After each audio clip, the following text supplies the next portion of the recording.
I welcome you all with my love and respect.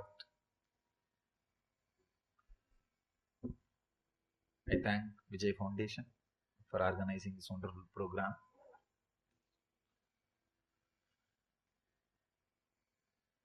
Today's subject is living enlightenment. I'll try to share few ideas, few truths. Then we will internalize these ideas, these truths by questioning them. Please understand. If you don't question, you don't internalize. So we will have a question answer session where you can question these truths to internalize. There is another one problem. If you are completely negative, questioning is not going to help you. Same way, if you are not in the inquiry mood, questioning is not going to help you. Some people, they are just filled with belief or faith. They are not in inquiry mood. And some people are completely negative. Again, they are not in inquiry mood. If you have the deep seeking, the inquiry sense, and inquire, you can be sure these truths can be internalized, and any truth internalized expresses in the life by itself. In Vedanta we have 3 words: Shravana, Manana, Nididhyasana. Shravana means listening to the great truths. Manana means internalizing it. Nididhyasana, living it. So today we'll listen few truths about enlightenment, try to internalize those truths, then naturally you will be living enlightenment. So the way for living enlightenment, the Jivan Mukti, is listening and internalizing. First, I'll try to share the few truths which I wanted to share with you all. What I mean by the word living enlightenment. Please understand, this is the definition I have to share with you all. Living enlightenment means conflict-free life. Living without any conflicts, completely in ease with your body, mind, and the whole surroundings, what you experience as the outer world. Please understand. Many people come and ask me, Swamiji, how can we be conflict-free in this world filled with conflicts? How can, only when the whole world is silent, happy, blissful, I can become conflict-free? No, it is never going to happen. One more thing, actually your enlightenment is no way connected or related to whole world or anything. When you start living conflict-free life, what you know as the world will become conflict-free. Only that can happen. You will never be able to make the whole world silent, peaceful. All the problems are created by the people who are trying to make the whole world silent. All problems are created by them who are trying to create silence. Actually, even in the hall, meditation hall, I have seen many times, the volunteers who are shouting, silent, silent, they create more sound than the few people who talk. It is actually they create the more sound. So who have volunteered their life to create the whole world peaceful, they create more noise, they create more problem, they create more sound than the people who are living. Actually, there is no such thing as peace of the whole world.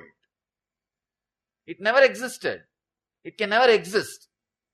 Even now, the press people asked me about this global peace and all this subject. They say that so much of inequality, that is the reason terrorism. I say from the time immemorial, the inequality is there. Actually, more and more inequality happens by the people who are trying to create equality. What to do?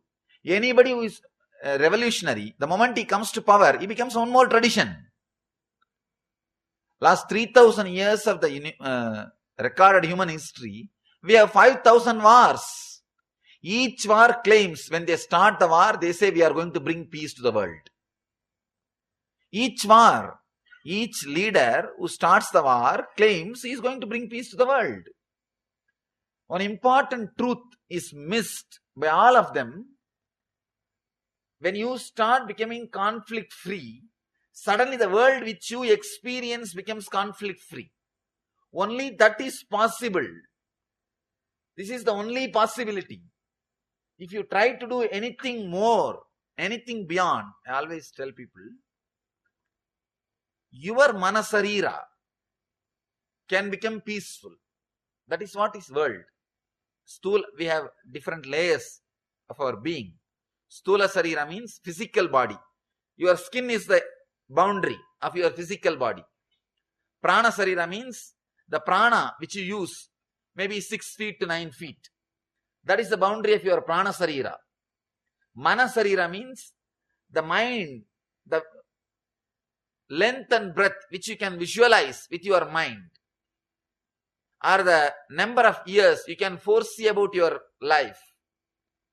See, you can't foresee, you can't visualize about your life more than 1 year. Try your best. You may imagine, but you can't visualize. Imagination is different from visualization. Visualization means when you visualize, your heart also believes what you are visualizing is possible. Imagination means when you are thinking, your heart very clearly knows it is nothing to do with your reality. Please understand the difference between imagination and visualization. With imagination, when you are imagining, your heart knows you are imagining. With visualization, suddenly you know there is a possibility. Yes, I am thinking. I am working. There is a subtle difference between imagination and visualization. What you can visualize is the boundary of your manasarira. Whatever you can visualize, if that becomes conflict free, in tune with what you are inside, you are living enlightenment, you have brought peace in the world. Only this is the possibility. This is the only thing which is possible. Everything else is impossible. People think, oh, whole world should become peaceful, should become happy. Only then I will be peaceful. I will be happy. You will never be. It's like you wait. One child was waiting. Mother asked, where? Child was waiting on the seashore. Mother asked, why are you waiting without taking bath? He says, no, let all the waves get settled, then I will take bath. It's never going to happen. Please understand, it's a very subtle point. If you can understand this truth, your unnecessary efforts you will be relieved from those unnecessary efforts. Many times, we continuously suffer seeing others suffering. People ask me, Swamiji, are you not suffering? Seeing war here, seeing terrorism there. I said, please understand, if you also start suffering, you will add more suffering to planet Earth. Don't suffer. Try to bring people out of suffering. Your sympathy is supposed to bring them to your level. Not, it should bring you to their level. There is a big difference. If you also reach their level, what will happen? There is one more person who is suffering. People come and ask me, what is the solution for poverty? I tell them, try to bring them to your level. Change their consciousness. Change their idea about life. Try to bring them to your level. If you start thinking about that continuously and depressed, you will reach their level. Then we have one more poor person, that's all. It's no way going to help. So, what I mean by the word living enlightenment, the first definition, living conflict-free life inside your body, mind, and what you experience as the world. I am not using the word whole world. No. I am using the word what you experience as the world. This is the only possibility. Nothing else is possible. If this is done, you are living enlightenment. Usually, we set impossible goals and try to reach. When we fail, we confirm it is impossible. And once we confirm it is impossible, we stop putting even the little effort which we were doing. And after that, all we do is blame the world, blame the God, blame everybody. Continuously blaming. Our whole life ends in blaming. So fix the proper practical goal. understand what is possible, and try to work. When you know something is possible and start working towards it, even a small, simple victories you achieve will bring tremendous encouragement, will give you tremendous courage, more confidence. You will start moving deeper and deeper towards the truth. You will start achieving and living what I call enlightenment. Let me define the enlightenment: living conflict-free life. If I have to use more words, I can give you a little detailed definition so that it can become like a practical techniques. See, now what I said, living conflict-free in the body, mind, and what you experience as the world is the truth. That's the truth. Now, I am trying to make that as a science which you can use in your life, applied science, technique. 4 techniques. I call these 4 as the techniques. 4 techniques to live enlightenment. First thing, changing whatever you can change. Shakti. Expressing energy to change whatever you can change. Please understand, spirituality is not complete tamasic acceptance. It's laziness. Laziness is not spirituality. Laziness is not spirituality. Many times, that is what has happened to India. See what has happened. The civilization, which stands for enlightenment, this whole country's infrastructure is built for enlightenment. This whole country's infrastructure, please understand, all over the country, the whole country is built for enlightenment, Jivan Mukti. But somehow, slowly in course of time, as Krishna says, Yogo Nashta Parantapaha. The yoga is lost. The great science is lost.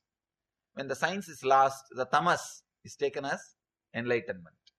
Tamas is taken as spirituality. The laziness has become spirituality. Laziness is not spirituality.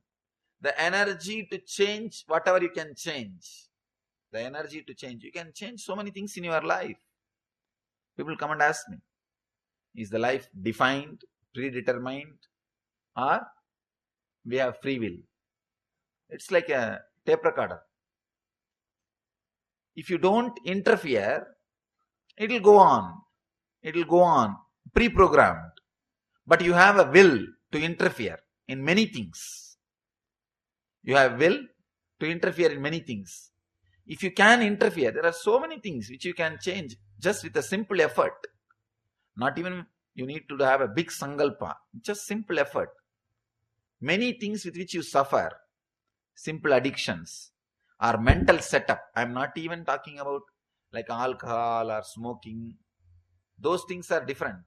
The simple mental sufferings, the restlessness with which you are continuously suffering, the constant irritation which we are carrying, these all straight away you can change. The constant irritation is almost like our habit. See, you don't need any incident to irritate you. We are just waiting. We are just waiting to jump on people. Anybody, if they just come in our presence, that's enough, they will have their blessing. We are just waiting. They don't need to do anything wrong. If they just appear in front of us, that's enough. We are just boiling from the morning till the moment you rest or relax. We are just bubbling, boiling with irritation. Even that is an addiction. That is an addiction. These simple things you can change straight away. All you need is understanding. You have a big problem. No, 10 times I tried, I failed. I don't think it is possible by me. Please understand, 10 times when you actually try to create peace, as long as that your effort is there, the peace will be there. The restlessness will not be there. When you forget, then restlessness comes back. But when you remember, you don't remember, you forgot. That is why the restlessness came. You stopped your effort, only then restlessness came. You forget. After you stop your effort, only the problem starts. You think, no. Yesterday morning I tried to be peaceful. But see, today morning, I am not peaceful. But by yesterday evening, you forgot. You stopped putting the effort. We don't remember that. Whenever you put your effort, there is a result. When we stop putting the effort, only then mind goes back. We don't remember that point. That is a very important point. We remember only the points we started putting the effort. We never remember the time we stopped putting the effort.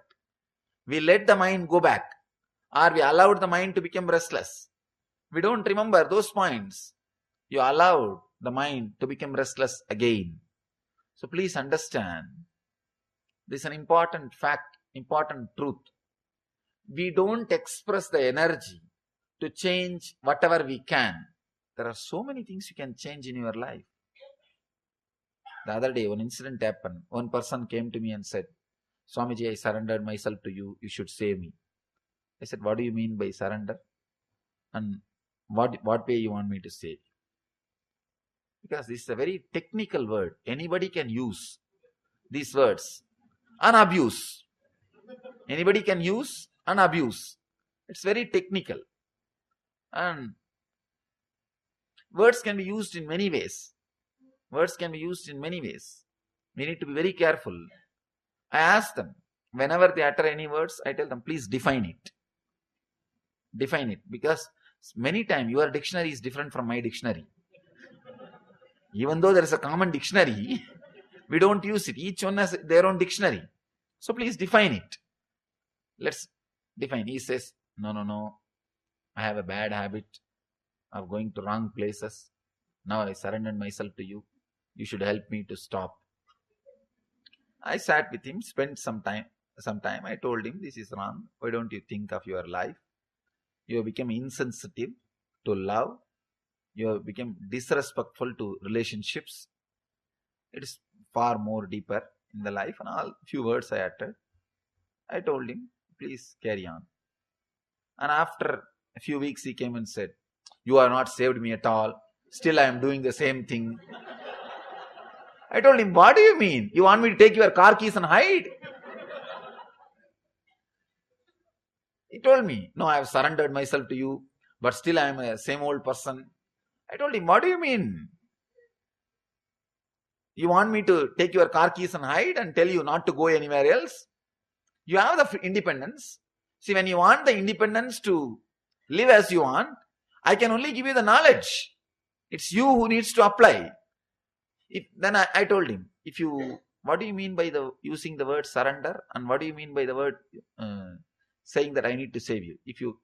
If you say that extreme, then I can tell you, sit here itself, don't go anywhere else. Then you will say, no, I need freedom. I need freedom.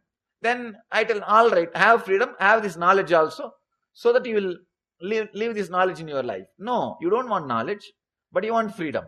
It's like a freedom without responsibility. Freedom without responsibility. You have a freedom to change so many things in your life. We don't want to change. And we say, no, this is my life. What can I do? How will God save me? See, you are the God who can save you. Uttared atmanatmanam atmanam avasadayed. It is you who need to lift you by yourself. If you can't lift yourself, you are the worst enemy for you. If you can lift yourself, you are the great friend for you. So it is you who need to do. Many times people want freedom, but anything wrong happens, they say, no, I have surrendered to this God, I have surrendered to that Guru, nothing has happened. What do you mean? It's like using the words, being hypocritical, not straight, not honest with what they want to do. So the first definition, the first technique of living enlightenment, Jivan Mukti, is energy. Express the energy to change whatever you can. One more thing. Even simple things which you change in your life. Please understand. Simple things. You don't know the power of changes, simple changes which you make, suddenly you will see the cumulative effect of those simple changes. It's a huge transformation. You start changing simple things every day, small things every day. Even that, within a year or two, you will see such a drastic, great transformation. It's a cumulative effect of that simple change. Somehow, we don't respect that simple changes because we want everything instant. But we don't have intensity for that instant change. You want the instant transformation, but you don't have intensity for that. What to do? This is the only way. Express the Shakti. Express the Shakti to change whatever you can. There are so many ways. You can change the way in which you look at the world. You may say, usually people complain, no, I'm not able to drop smoking. I'm not able to stop drinking. These all you may not be able to do. That is different because that became part of your system.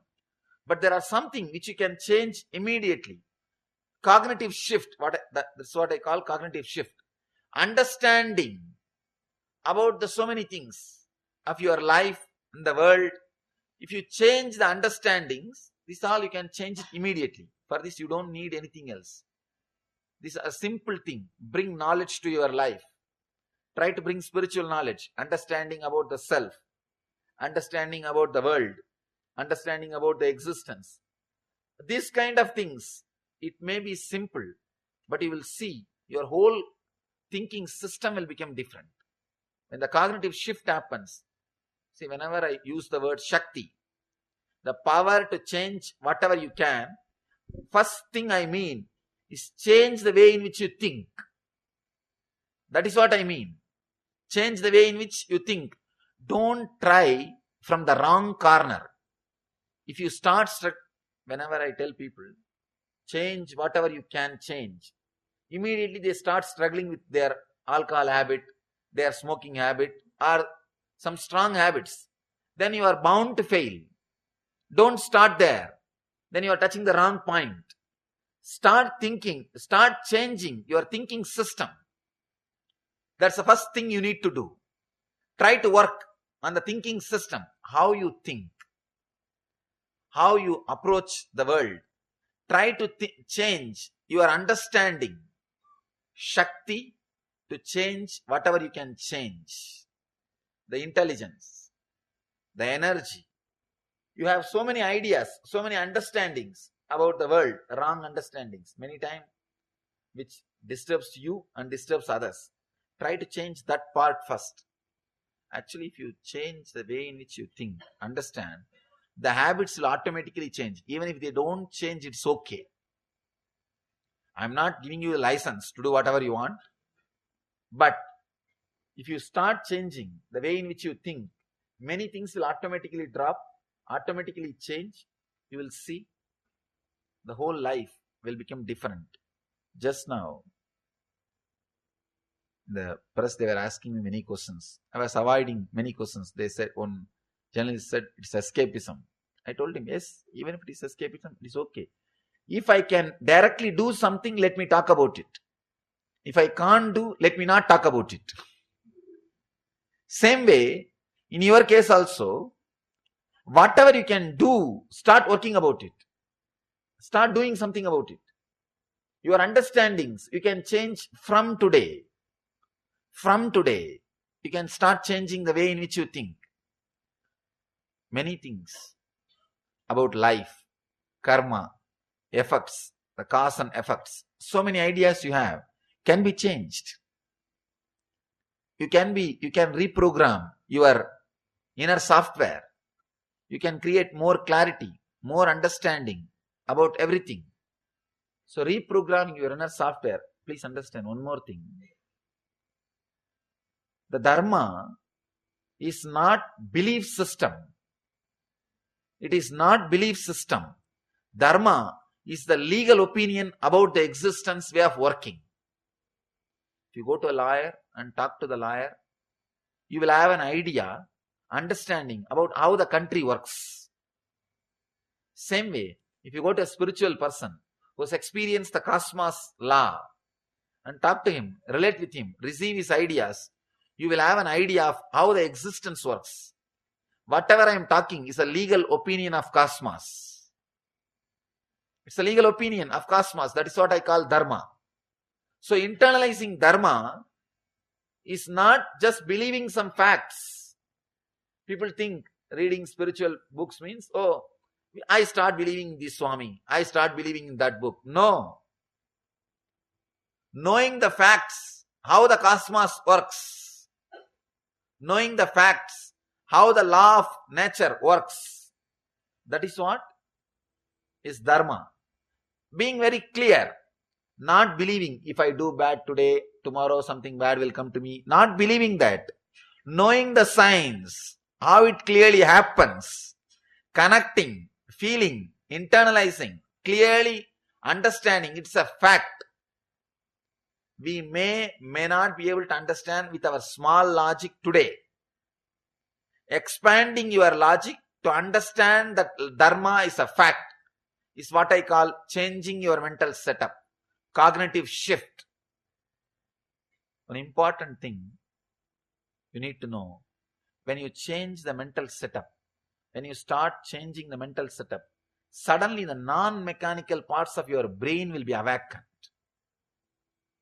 See, the mechanical parts of your brain will be active just because you are a human being. The moment you take birth, you start growing, your physical age grows, the mechanical parts of your brain will be active just because of your birth. But when you start understanding the cosmic Dharma, when you start understanding the great truths, the non-mechanical parts of your brain will be awakened. That's what we call second birth, dvija, rebirth. That is, in the tradition we say, if you are initiated into spirituality, you are called dvija, reborn. Means, now you start understanding the Dharma of cosmos. Now your thinking setup has become new. You are not thinking in the angle of animals, the survival, just based on fear and greed. Animals don't need thinking because they don't need to do anything. All they need, they run based on fear and greed. If you are running based on fear and greed, the mechanical parts of your brain is more than sufficient for you. To go beyond fear and greed, for that only you need non-mechanical parts of your brain to be awakened. Awakening of the non-mechanical parts of your brain is what we call Kundalini awakening. When you start changing the way in which you think, the Dharma, how the cosmos works, how this happens, how that happens, people usually question me, how can energy be awakened by changing the understanding? See, in your life, day-to-day life, you can see, if you are trained to feel tiredness at a particular time, even if you have not worked the whole day, when the moment arrives, you will be tired. Really? Usually you get depressed morning around 9:30 thinking that you have to go to office. You get stressed. You can see even in Sundays when you don't need to go to office, that 9:30, 10 o'clock, you will have that low mood. You will tell yourself, hey, today is Sunday, I don't have to go to office, relax. Even then the low mood will not leave. The mental setup is directly connected to your Kundalini awakening. So when you use the Shakti, change whatever you can change, you are awakening tremendous energy in you. You are awakening tremendous energy in you. Patanjali says beautifully, even if you fight with one habit, you are awakening, releasing tremendous energy in you. See, habit is energy used unnecessarily or in wrong direction. Unnecessarily, wrong direction. Both is a habit. When you break one habit, even a simple habit like having a cup of coffee early morning, or will not be able to have breakfast unless you see the newspaper. Even this kind of habits, if you break even one single habit, you release tremendous energy in your system. You release tremendous energy in your system. That is why in our tradition, we had the habit of fasting. We had the habit of keeping vigil throughout the night. This kind of habits, this kind of traditions, so that you will try to break and create new energy. New energy. Habit means what? Living in a mechanical way, without attending, without bringing your awareness to this moment. If you live, you are in habit. Anything you do without bringing awareness to it is a habit. Anything you do with awareness is meditation. Your whole life, there is only two parts. One is habit, another one is meditation. If it is done with awareness, it is meditation. Anything, any action, if it is done without awareness, any action is habit. Even driving, you think, no. How can driving and all become habit? You can see in your life many times. You will start from your house. Only when you reach your office and park your car, suddenly you will remember, for last half an hour you have been driving. You have been driving. You have taken at least 200, 300 decisions. Taking right turn, left turn, stopping in a signal, honking. You have taken so many decisions. But only when you reach your office, suddenly you remember, half an hour I was driving. Please understand, your life has only two parts. One is habit, another one is meditation. If you have not any part of your life which is not meditation, is habit. Any part of your life which is meditation is not a habit. It means now, till this moment, almost all our life is habit. It is a habit. It is going on. Bringing awareness means trying to change whatever you can. Shakti. Express the Shakti to change whatever you can is what I call first technique, first method. Try to change even simple things. If you can, change. Continuously change. This is the first part of enlightenment, living enlightenment. First technique. Second technique, accept whatever can't be changed. Now big question comes. Where is the line? What I can change, what I can't change. Let me define what is acceptance. Then this question will be solved. First I say, change whatever you can change. The Shakti to change whatever you can change. Now I am saying, the Buddhi to accept whatever can't be changed. Death can't be changed. Many things. The life can't be changed. The flow of life. Accepting all those things. Relaxing with all those things. Buddhi to accept whatever can't be changed. See, there are so many things in the life which can't be changed. You know. Accepting all that is what I call intelligence, Buddhi.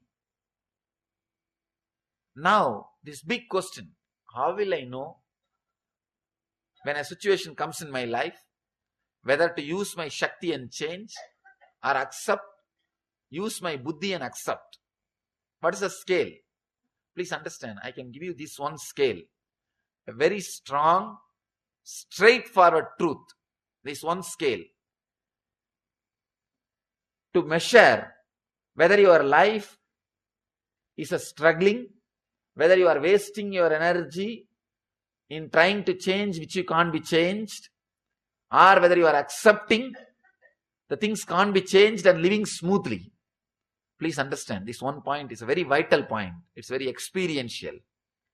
Early morning, when you get up from your waking state and when you get up from your sleeping state and moving to the waking state, your transition between the Sushupti, deep sleep state, and waking, Jagrat state, your transition, if that is very smooth, please understand, your life is going very smoothly, You are accepting whatever needs to be accepted.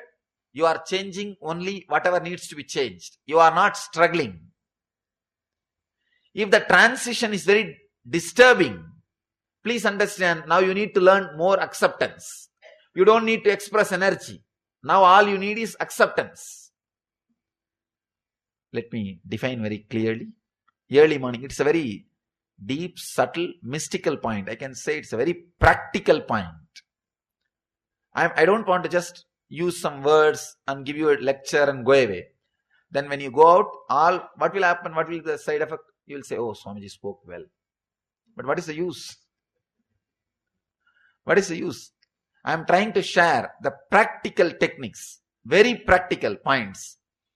Early morning, when you move from the deep sleep state to the waking state, after coming to the waking state, if you feel alive, two kinds of feeling you will have. Sometime when you come to the waking state, you think, oh God, I could have been sleeping. That was a wonderful state. Sometime after waking up, you feel, oh God, that was such a drama state. It was such a torture. Now I'm okay. Especially after night mass, if you come out, you feel, oh God, it was a worst state. I'm so happy that I'm out of that state. If you feel the deep sleep and the waking state, that in both states you are completely relaxed and settled. Nothing needs to be done. Just relax. You are in the right zone. You are in the right zone. You are expressing right amount of Shakti, right amount of Buddhi. You are changing what you can and you are accepting what you can't. You are in the right mode. If you feel the waking state is, if you feel more happy and connected in the waking state, if you feel loaded in the deep sleep state, you need Shakti. Means you need to change things now. You are lacking in that area. Please understand. If you are more happy after waking up, you felt somebody was sitting on you. People come and complain. Swamiji, Booth was sitting on me, on my chest and pressing me. No Booth needs to come. No Bhuta needs to come. Actually, we are more powerful than any Bhuta. No Bhuta needs to come.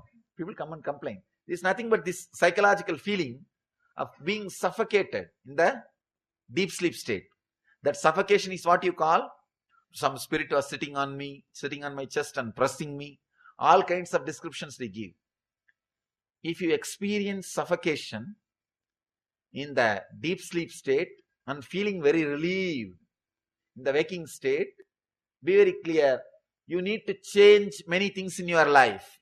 Now you don't need to use your Buddhi, you need to use your Shakti. If you are feeling more settled in the deep sleep state, the moment you come to the waking state, if you feel stressed, if you feel disturbed, if your pressure goes up, in the West they say 90% of the heart attacks happen only in the morning hours. They say Monday morning blow-ups. Especially Monday morning, the office stress. If you have that stress, the moment you enter the waking state, you are filled with the suffocation and stress. Then, now you need to use your Buddhi. You don't need to change things. It is time you start relaxing. Whether you need to work or you need to relax, this is the definition. This is the scale. If you are more ease and settled in the deep sleep state or in the waking state, find out. You can find out every day morning. The moment you wake up, how you feel, you can find out. It's a very practical sutra to find out whether you need to use more Shakti or more Buddhi, because the whole spirituality, any seeker will have conflict between these two ideas. Many people come and ask me, Swamiji, this is my situation. You want me to accept that this is God's will, or you want me to fight it out? Come on, tell me.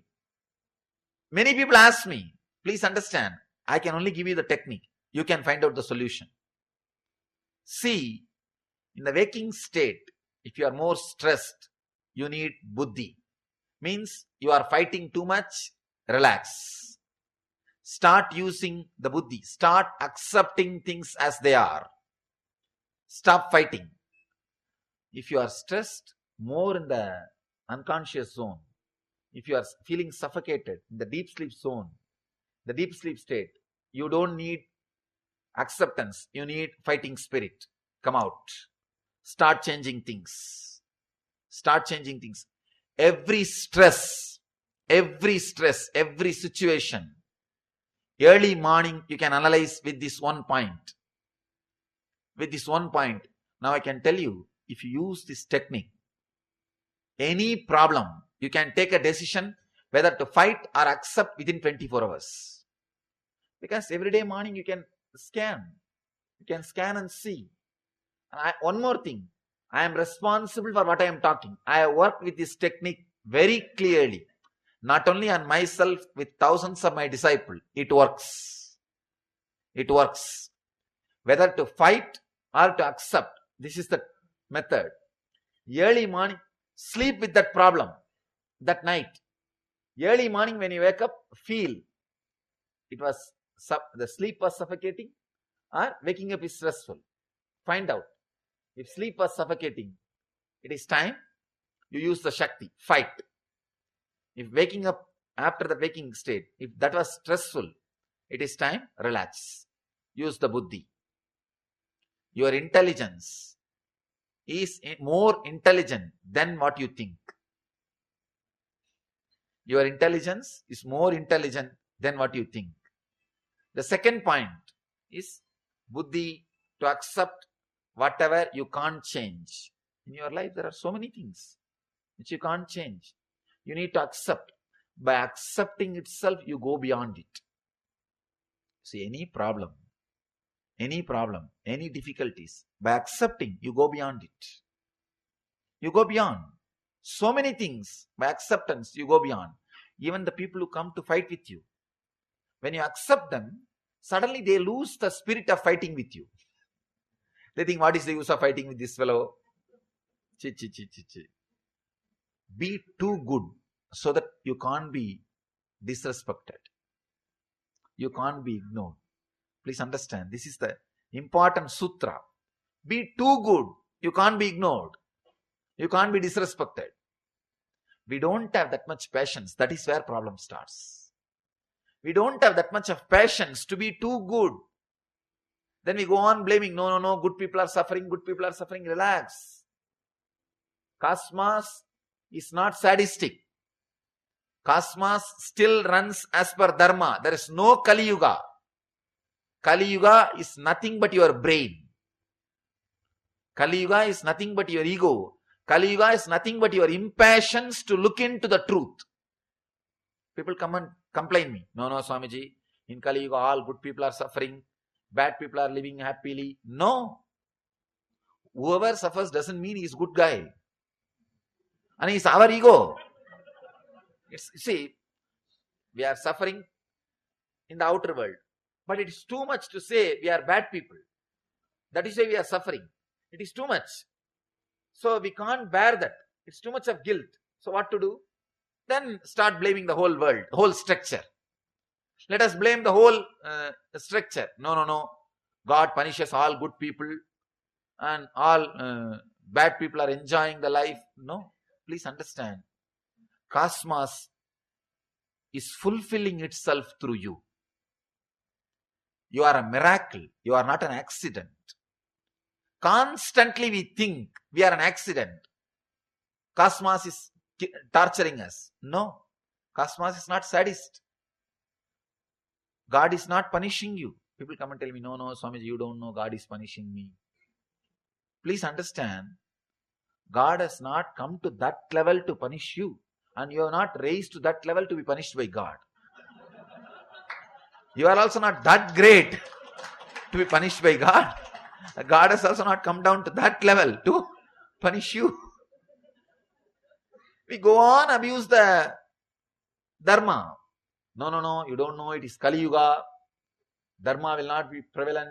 This history says, that Purana says, that Bhagavata says, that Sutra says it's Kali Yuga, life will be like this only. No. Be very clear. There is no such thing as Kali Yuga. There is no such thing as Kali Yuga. I am responsible for what I am talking.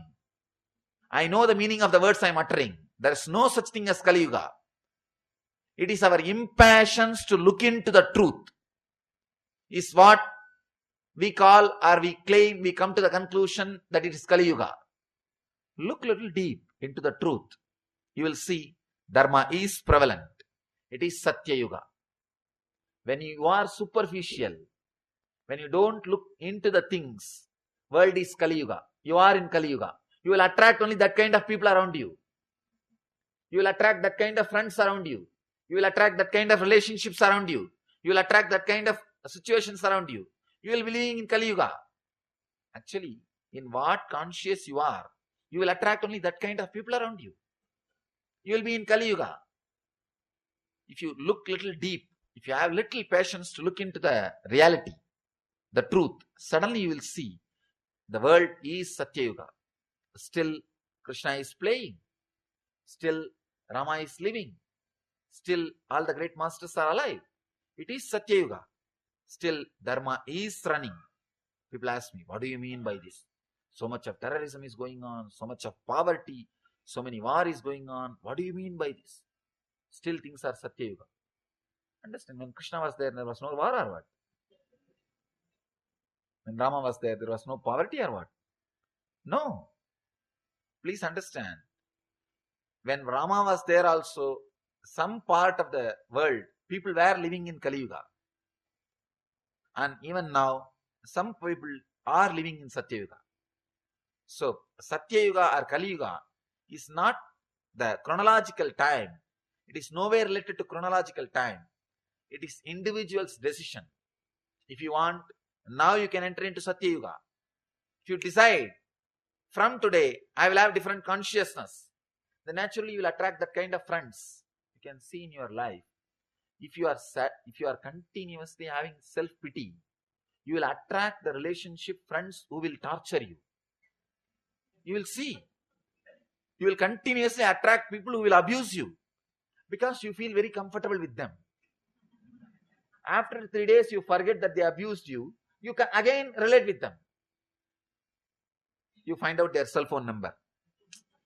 You forget just 3 days before you have been abused. No. It's okay. But he is a good guy. In the heart, he is very good guy.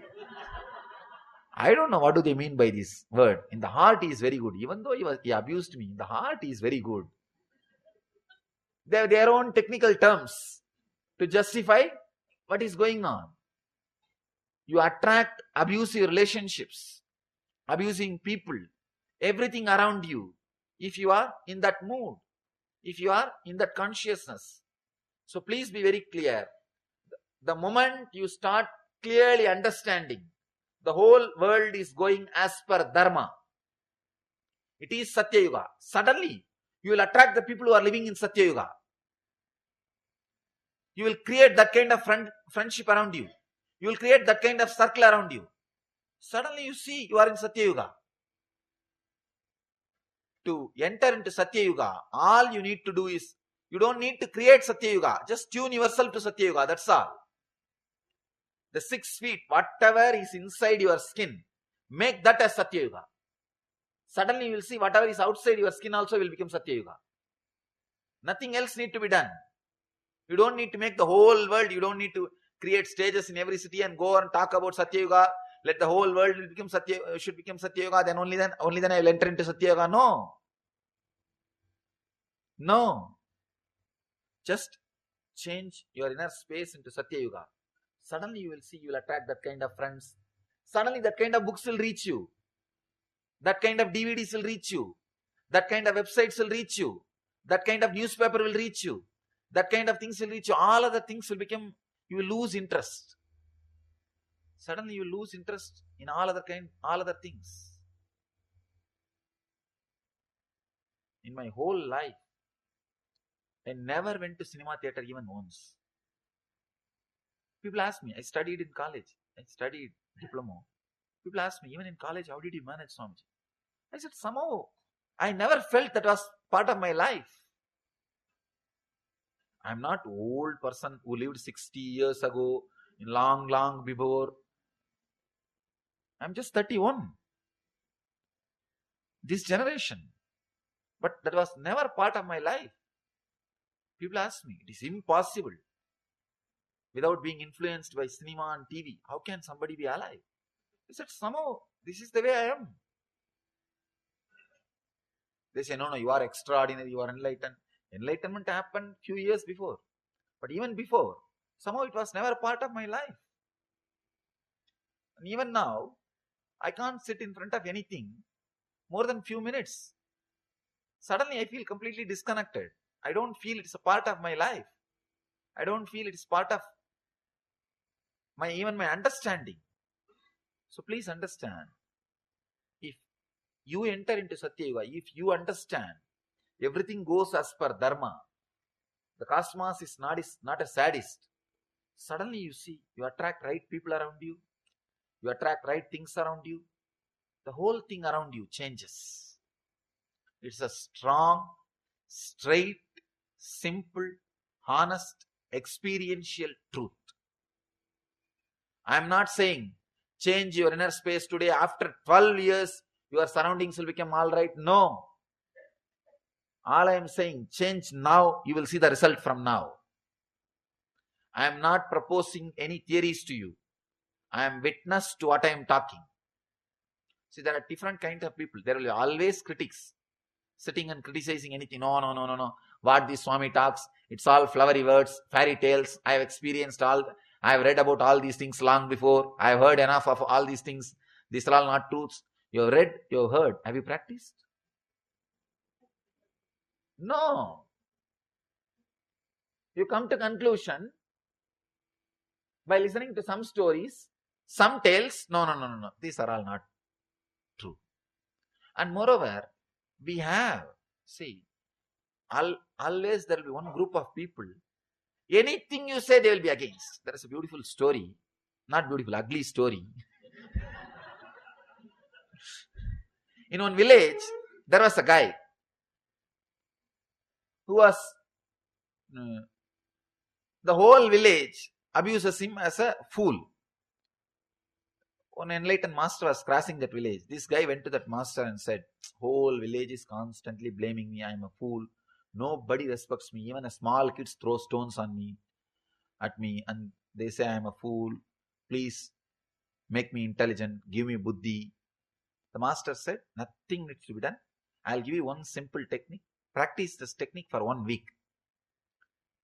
You will become intelligent. You will be respected by the whole village. That guy said, in 1 week, whole village will respect me. Come on, tell me. Even if I have to stand on head, I will stand. I'll do it. He said, no. You don't need to stand on head and down. Don't bother about that. That is not that difficult. Do only one thing. Continuously criticize anything you see. Anything you see, criticize. Nothing else needs to be done. If somebody says, what a beautiful moon, say, what is there? There are so many black patches inside. What kind of beauty it is? Criticize. If somebody says, beautiful rose, what is there? So many thorns are there. What kind of beauty it is? Go on, criticize. Continuously abuse. Nothing else needs to be done. There are people who gain name just by abusing. They can't create even one simple thing, but they can destroy anything. Go on criticizing, constantly criticizing. Many times, our devotees bring and tell me the newses. Swamiji, this guy has criticized you. That guy has criticized you. What to do? Please do something. He should be punished. I tell them, that state of consciousness which is residing, that is the best punishment. He doesn't need a separate hell. Understand? He doesn't need separate hell. He doesn't need separate punishment. He is already in hell. He is already in hell. Because constantly if you are criticizing others, please understand, you are not that intelligent to have two minds. One mind to measure others, one mind to live with yourself. If you are constantly abusing others, you are living with the same mind. So you will be constantly abusing yourself unconsciously. You will be constantly criticizing yourself. Anybody who is criticizing others continuously will be continuously torturing themselves. It's a basic law. We think, no, I'll criticize others. When it comes to me, I'll change my mental setup. I'll think in a different way. I will accept what I do. I'll do the same thing. But when others do, I'll criticize. You are not that intelligent. Please understand. We think, no. When others do the mistake, I'll criticize. I'll do the same mistake, but I will not disturb myself. I will not criticize myself. No. See your life.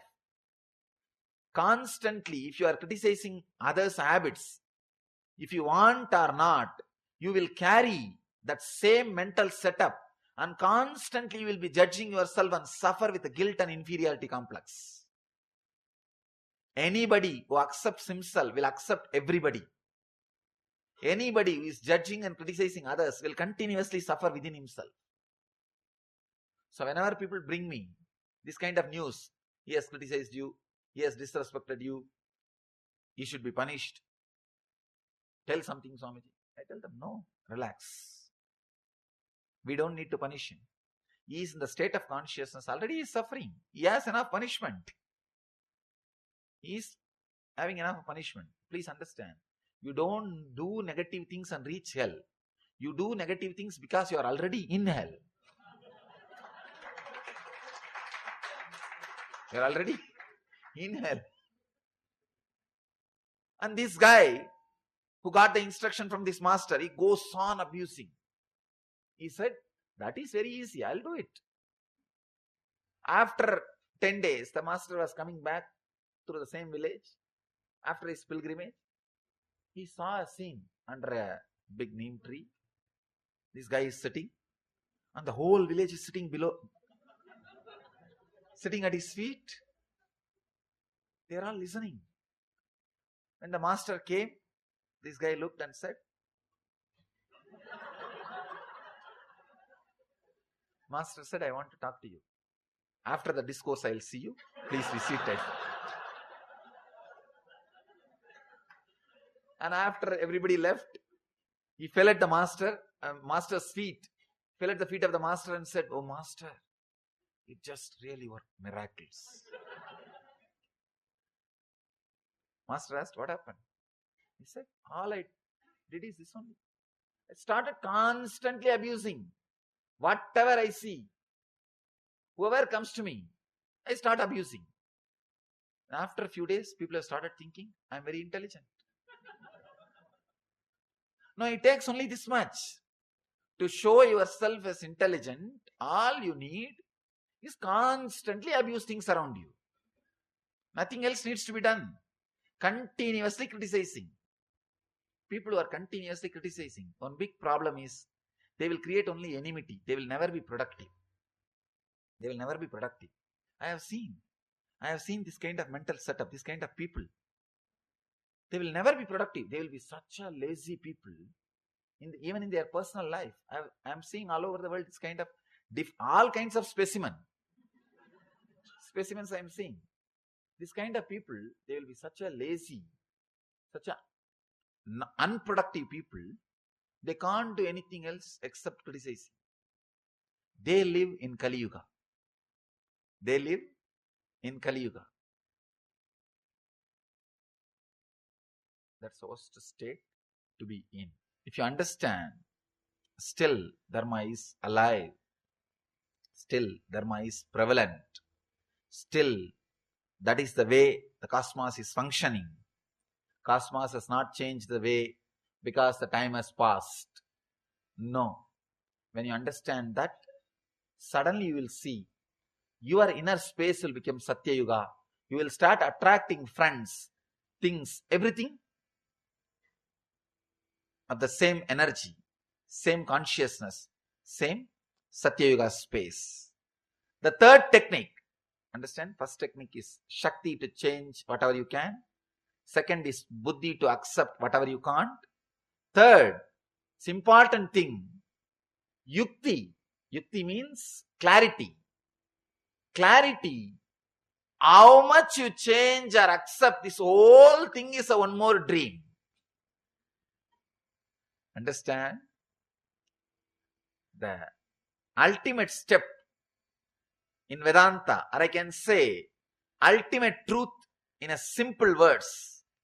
Whether you accept or change, how much you accept or how much you change, the whole thing is a changing dream. There is no scale.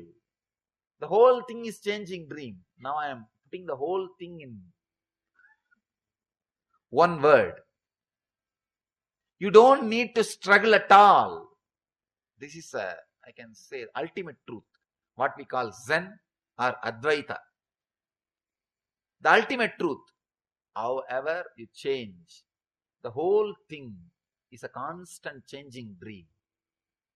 If you understand this truth, how much you change, the whole thing is constantly changing dream. Suddenly you will see you are unclutched.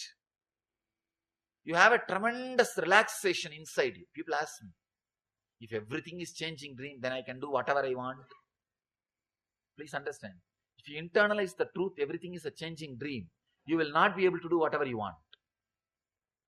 You will do whatever cosmos wants you. You will not be able to do whatever you want. Because the moment you understand this truth, the tremendous inner healing will start happening. The struggle or the suffering will come to an end. One glimpse, whatever is happening is a changing dream. It is constantly changing. Your ideas are changing. Your ideas about changing is changing. Your ideas about transformation is changing. Your ideas about problem is changing. The whole thing changes. For example, sometimes people come and ask me, Swamiji, 12 years before I started my spiritual practice, I thought all my struggles will end. But after 12 years, still I have struggles. Understand? You may have struggles, but not same struggles. The transformation in struggles means transformation in you has happened. 12 years before, you might have been fighting with something else. After 12 years, you might be fighting with something else. When your opponent has changed, be very clear, you have changed. Your opponent cannot change without you changing. It means transformation has happened. Now your fight is happening in different level. In different level. Means the whole thing is changing. 12 years before, what was your desire? What was your fear? What you define as transformation? What you define as mukti? Even those things change. Your concept about liberation constantly changes. The more you expand, the idea also changes. I always tell people, enlightenment experience is ultimate, but not final. That's a big difference. Ultimate means all your ideas about enlightenment will disappear. All your ideas about body, mind, everything will disappear. That does not mean everything is over. It will be constantly exploding into a different space. This moment, you will think, oh God, this is the ultimate experience I can bear. Not more than this. But that does not mean it ends there. Every moment you will be having the same feeling. That is what I call enlightenment. It is a limitless continuum. Please understand, limitless continuum. It will be exploding, but constantly. What you think as ultimate now will be happening in you. After a few minutes, what you think as ultimate now will be happening in you. What you think as ultimate in this moment will be happening. Limitless continuum. The continuously. The whole thing is changing. It means your idea about enlightenment, your idea about desire, your idea about greed, your idea about you, your idea about Jiva, Ishvara, Jagat. All the three will change. Constantly it will be changing. That is what I call enlightenment. Please understand. People think enlightenment is retirement. No. No, you have an idea. After enlightenment, I will do this. I will do that. People come and ask me, Swamiji, what should I plan to do after enlightenment? I tell them, that plan he will do. You can't do. As long as you are planning to do, you will never become enlightened. Enlightenment is the last decision you can make. After that, you can't make any decision. All decisions will be made by somebody else or something else. All decisions will be made by something else. People think enlightenment is like a retirement plan. No, relax. It is a constant happening. It is a constant happening. You will realize everything, whatever, whether you change or you accept, it is just changing, changing, changing. It is just eternally changing. Yukti, to realize whatever you call as a reality is a changing dream. That is what I call Yukti. There are so many wonderful truths which can be revealed inside you when you realize this whole thing is changing. So many things will be revealed. Your whole world is nothing but what you experience in your manasarira. For example, now what is your whole world? Whatever you are seeing, whatever waves created because of the seeing and listening inside you. This is what is your world. Now I am talking something. So each one is differently responding in your inner space to what you are seeing and what you are listening. That is what is each one's world. I can see each one responding in a different way to what I am talking. So now already one person is thinking, if whatever is changing reality, then why should I work? Why not lie down? Please understand, if by remembering this truth, if you think you can lie down, try lying down. You will not be able to lie down more than few days. Try. How many days you can sleep? No. We always have a fear. If I understand these great spiritual truths, I may become dropout from the society. I may not go to the job.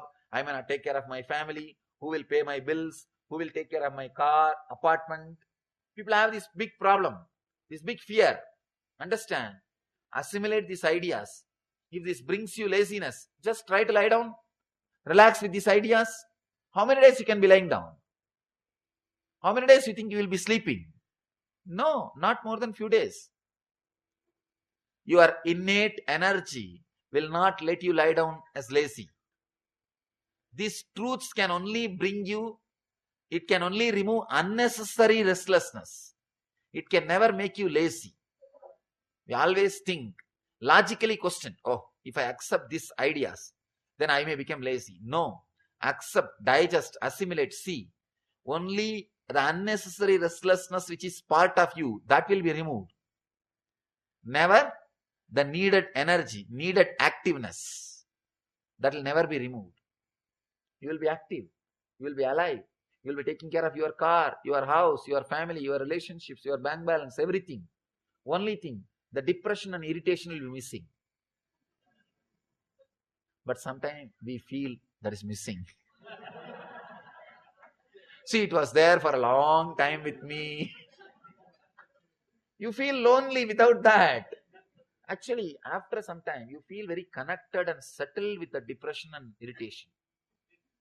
If that is not there for 1 or 2 days, you attended by mistake some meditation, some satsang. It is not there. You feel something is lacking. What happened?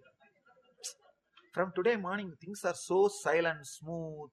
How come? Oh, yesterday I went to satsang. And you are waiting. All right, this effect will be there, I think, next 2-3 days. You calculate. You decide.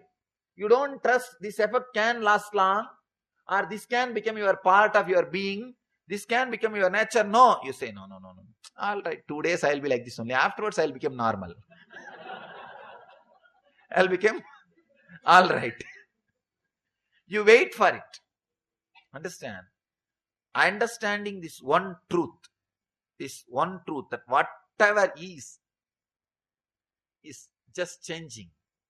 Whatever I think as reality is just changing. That clarity relieves you from many sufferings. The tremendous inner healing will happen this moment in you. All our life, you see, it's like many times you can see when you have the nightmare, strong frightening dreams like tiger chasing you, snake chasing you, or you are being imprisoned, or you are lost, you are near and dear on some kind of dreams, and suddenly when you wake up, what kind of relief you feel? Oh God, it is all dream. How relieved you feel.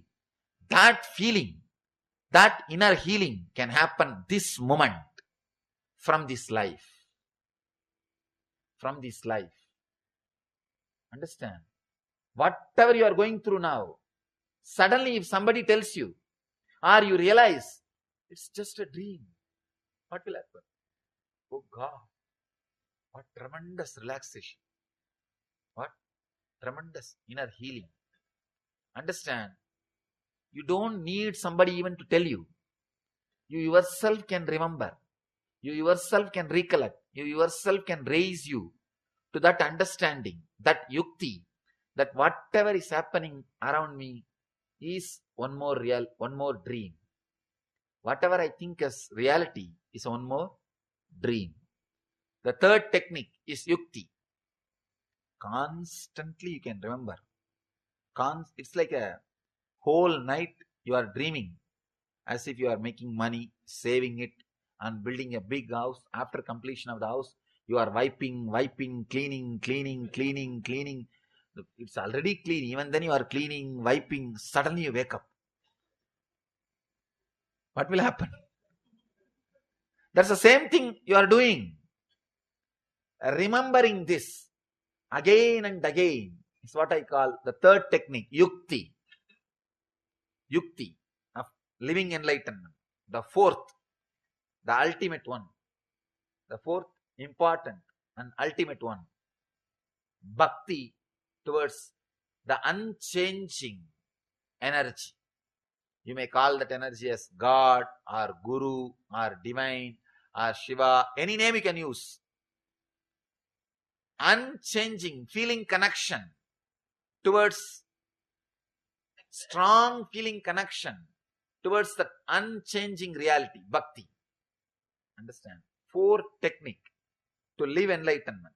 One, Shakti, energy to change whatever you can. Next, Buddhi, intelligence to accept whatever need not. Yukti, understanding whatever you call as reality, how much ever you change, is one more dream. Changing dream. Yukti. Fourth one, Bhakti. Strong feeling connection. Feeling deeply secure. Strong feeling connection with the unchanging one. Unchanging reality. Understand? Strong feeling connection with that unchanging one. When it comes to you, you have a deep security feeling. Bhakti can bring tremendous security feeling in you. Let me explain how it can bring tremendous security feeling in you. If you think whatever you are having and enjoying, you are worthy of it, you will never have the fear it will be taken away from you.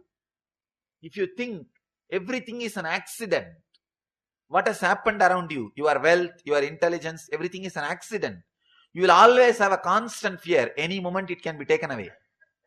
If not in this life, after death.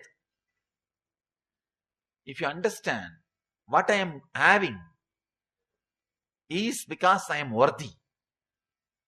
Relaxing. It is because I am worthy. It is because I am worthy. It is there around me. If this clarity comes to you, you know very clearly, even if I die this moment, I'll come out and I'll rise in a space where I have all these things available. I have this much of intelligence, this much of money, this kind of ambience, this kind of situation, this kind of health. I am worthy of this. If you have that clarity, you know, even if you die this moment, you will take birth in the same kind of ambience. It will never be taken away from you. It will never be taken away from you. If you think whatever you have around you now is accident, you will have the constant fear. Even when it is there around you, you will not be enjoying. When you sit in the car, you will have one thought coming up. Who knows when the accident will happen? Who knows? Not only the car, even my life may be taken away from me. So even when things are around you, you will not be able to enjoy. When you relax, settle into that feeling connection to that unchanging one. Feeling connection to that unchanging reality. You may call it Shiva, you may call it Guru, you may call it God, anything. There is something which is unchanging. Feeling connected to it. Feeling connection happens in different dimensions. Sometimes in different bhavas. If you feel connected with a form, that's one kind of bhava. If you feel connected to the formless energy, that's one kind of form. It's a different thing. Different people feel connected with the different ways. People come and ask me, which is best one? Feeling connected through the formless way or feeling connected with the form? I tell them, there is no such thing as best. How it happens in your life. People who can't afford to feel connected to a living form, let them feel connected, because egoistic person can't afford to feel connected through a form. It hurts him.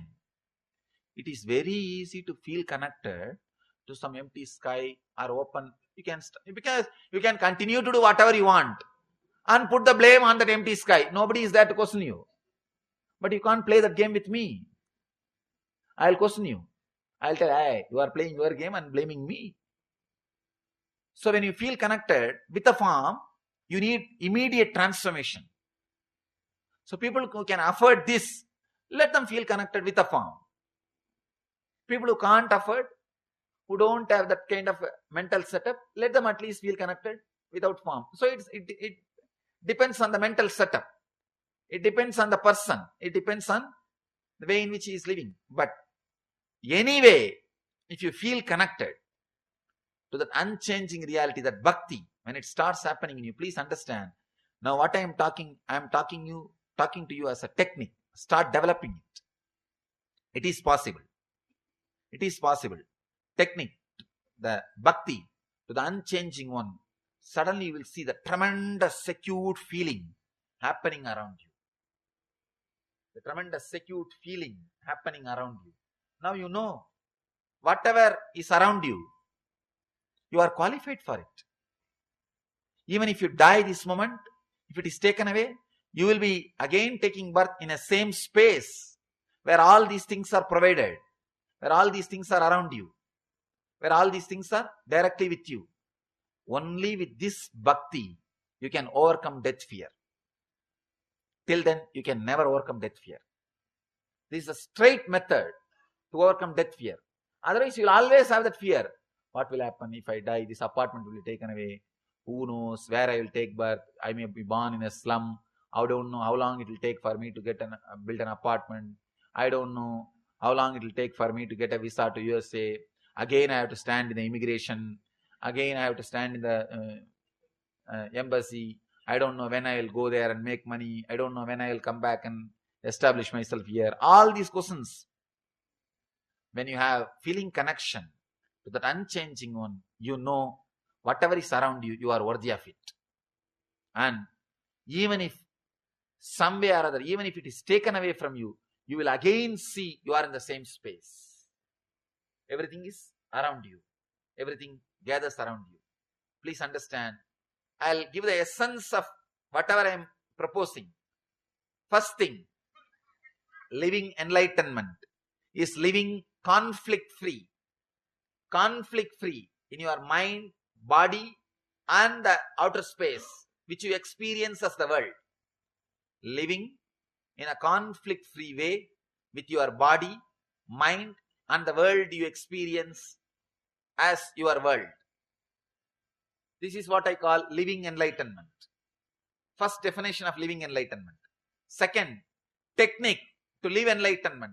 The fourth thing, Shakti, energy to change whatever you can, whatever you need to. Second, Buddhi, intelligence to accept whatever you need not change. Third, Yukti, how much ever you change, the whole world is one more changing dream. Whatever you think as reality, so one more changing dream. Yukti. Fourth, ultimate, Bhakti. strong feeling connection with unchanging reality. Actually, if you understand, whatever you experience is a changing dream. Suddenly, automatically, your whole consciousness will flow towards that unchanging reality. That is what I call bhakti. You don't need to create bhakti. Just remembrance. All these things are dream.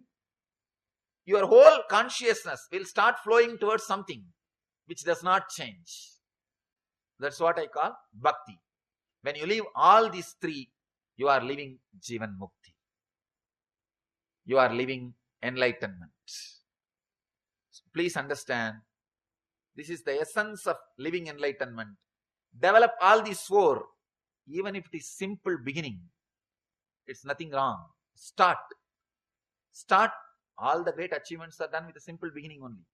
Whether it is 5,000-mile journey or 10,000-mile journey, it starts with one step. Just yesterday we completed a Padayatra from Kanyakumari to Bangalore, our Nithyananda Dhyanapidam Buddhi, 1,000-kilometer Padayatra. 1,000-kilometer yatra, but it started with one step only. So, your Jivan Mukti, maybe how many kilometers I don't know, but it has to start with the first step. So I bless you all, let you all achieve and live, radiate, living enlightenment. Let you all be Jivan Muktas. Let you all live enlightenment. Let you all achieve and radiate the eternal bliss, Nithyananda. Thank you.